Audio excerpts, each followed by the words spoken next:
Look what we have in the mail today.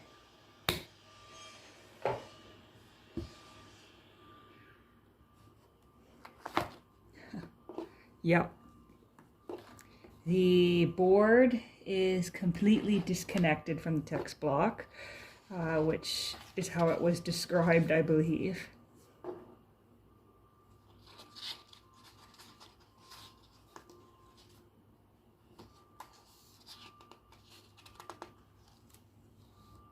Oh, here we go. Mrs. Davenport.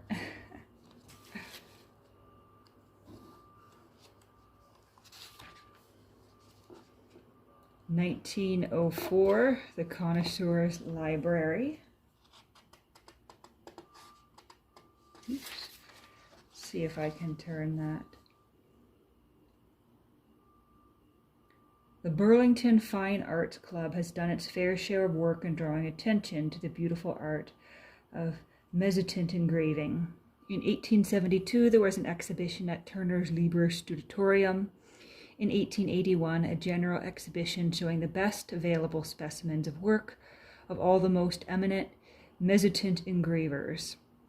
In 1886, a special show was arranged of the work of James McArdle, an Irishman, one of the finest of our engravers in this manner, and in 1902, yet another exhibition was got together.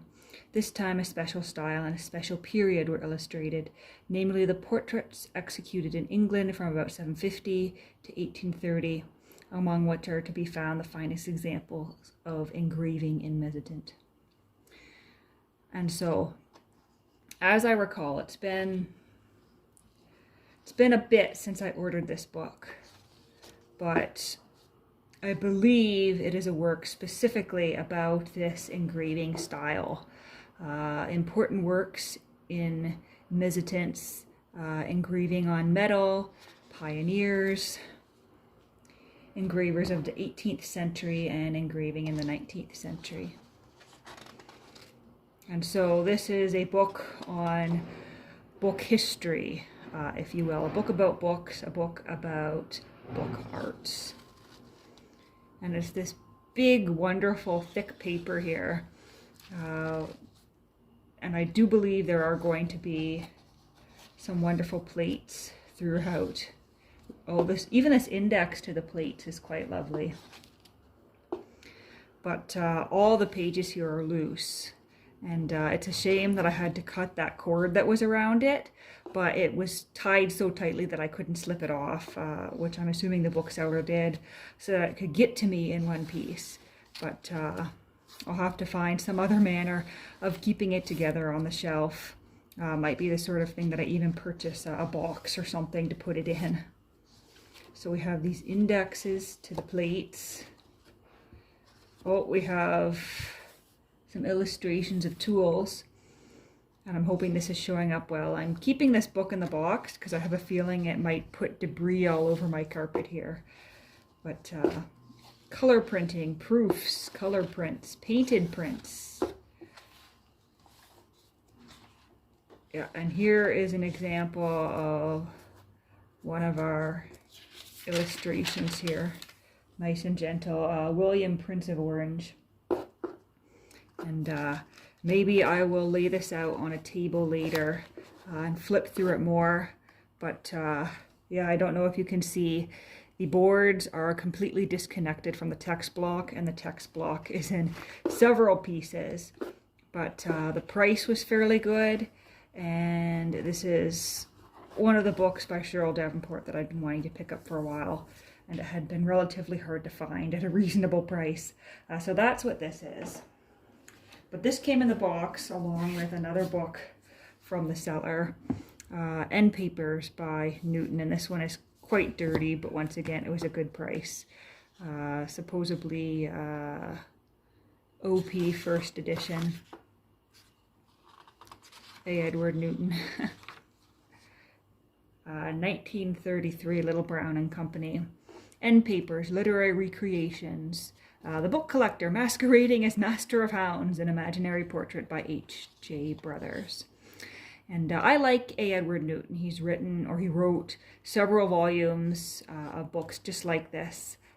collection of essays or chapters on books and literature and collecting.